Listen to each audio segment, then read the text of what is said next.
Salam awal pekan, salam jumpa pada renungan harian Embun Pagi.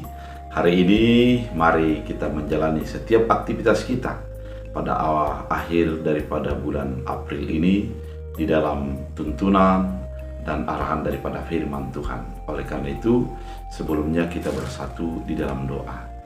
Damai sejahtera Allah yang melampaui segala akal dan pikiran, itulah yang memelihara hati dan pikiranmu dalam Kristus Yesus Tuhan.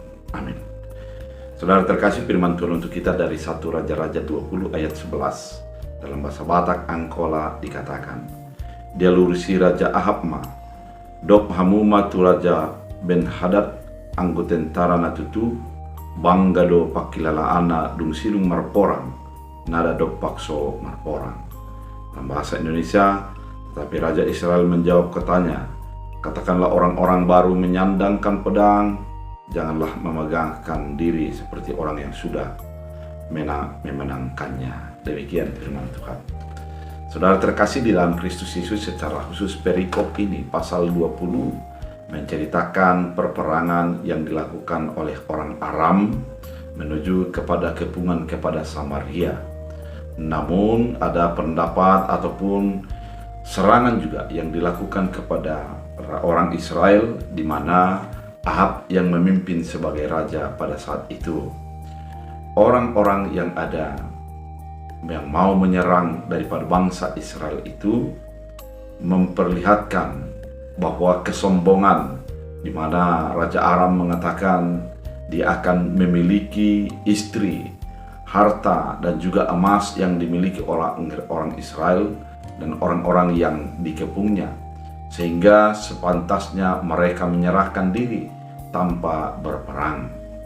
Oleh karena itu, Raja Ahab mendapat memberikan pandangan kepada para tua-tua terhadap rencana daripada orang Aram itu. Orang yang sudah tua memberikan masukan kepada Raja Ahab bahwa jangan menjadi takluk dan menyerah.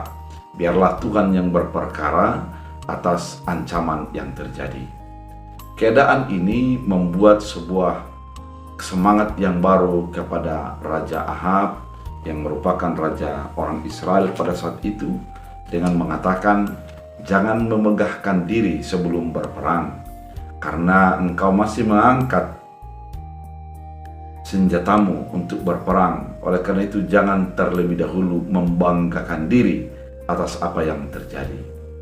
Dengan kenyataan ini, Raja Ahab mau mengatakan bahwa Tuhan tidak mungkin menjadi diam dan meninggalkan mereka di dalam keadaan yang mereka hadapi. Tuhan akan ikut berperkara untuk membela umatnya.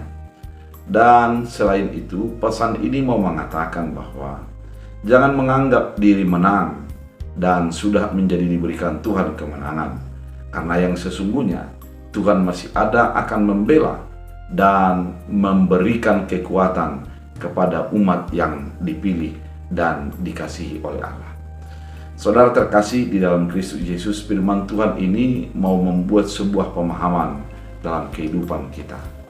Terkadang oleh karena banyaknya persoalan yang terjadi, oleh karena bertubi-tubinya keadaan demi keadaan yang membuat kita menjadi tersudut, terkadang kita pasrah dan mengalah atas persoalan yang terjadi. Kita menjadi mengatakan bahwa biarlah kita menjadi kalah, karena memang kalah pun masih ada Tuhan. Namun firman ini mau mengatakan bahwa sebelum kita menghadapi apapun yang terjadi, mari sadari ada Allah yang turut campur tangan untuk membela, menguatkan, menuntun kehidupan kita. Kemudian yang kedua yang mau dikatakan, ketika kita sudah menjadi di dalam sebuah posisi yang baik dan membahagiakan, jangan langsung memegahkan diri. Karena memang biarlah di dalam apapun yang terjadi itu Tuhan yang menjadi dimuliakan. Biarlah menjadi segala keadaan yang terjadi, baik itu sebuah peluang, jangan menjadi kita kelihatan harga diri ataupun menjadi menyombongkan diri dari keadaan yang terjadi. Karena Tuhan itu mampu untuk menolong dan melepaskan kita. Raja Ahab mengatakan orang yang baru menyandangkan pedang jangan memegahkan diri seperti orang yang sudah memenangkannya. Artinya, dalam sebuah perjuangan, jangan langsung merasa hebat, jangan merasa menjadi pakar, namun biarlah waktu yang memberikan sebuah sukacita yang sempurna, sebuah keadaan dan pemahaman yang lebih baik dalam hidup kita. Saudara terkasih di dalam Kristus Yesus, jemaat Tuhan tidak terlepas daripada segala persoalan yang membuat terkadang hampir menjadi tergeletak dan jatuh. Namun firman ini mau mengatakan, ketika kita dihadapkan dengan persoalan, jangan langsung merasa kalah karena masih ada Tuhan yang membela. Yang kedua, ketika umat Tuhan dihadapkan dengan keberhasilan, dihadapkan dengan berbagai kesuksesan yang kita anggap adalah kesuksesan yang dinyatakan oleh Allah sebagai sebuah kebaikan, jangan menjadi langsung kita memvonis bahwa kita sudah menjadi menang dan bermegah atas kemenangan itu. Namun yang diperlukan adalah mari tetap tenang, mari tetap menganggap bahwa Tuhanlah yang menjadi lebih utama dan yang terutama di dalam kehidupan kita. Dengan keadaan yang demikian, kita mau diarahkan bahwa kehidupan sebagai orang percaya adalah kehidupan yang selalu memperlihatkan penyertaan Allah dalam kehidupannya. Dalam suka, dalam duka, dalam sukses, ataupun di dalam berbagai kegagalan-kegagalan.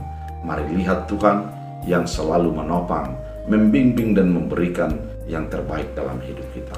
Oleh karena itu, melalui firman yang begitu indah ini, kita diajak untuk selalu mengaitkan hidup kita kepada kehendak dan keinginan Tuhan. Kita berdoa.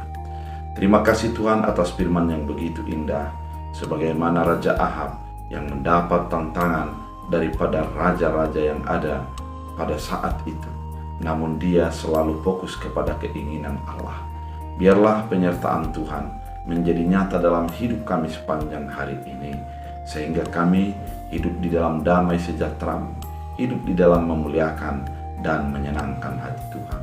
Hamba berdoa biarlah Tuhan menyembuhkan orang-orang yang sakit, memberikan rezeki kepada yang meminta, dan setiap orang yang datang kepada Tuhan, Engkau berikan damai sejahtera. Biarlah firman Tuhan menjadi kekuatan dalam Kristus Yesus. Amin. Tuhan Yesus memberkati.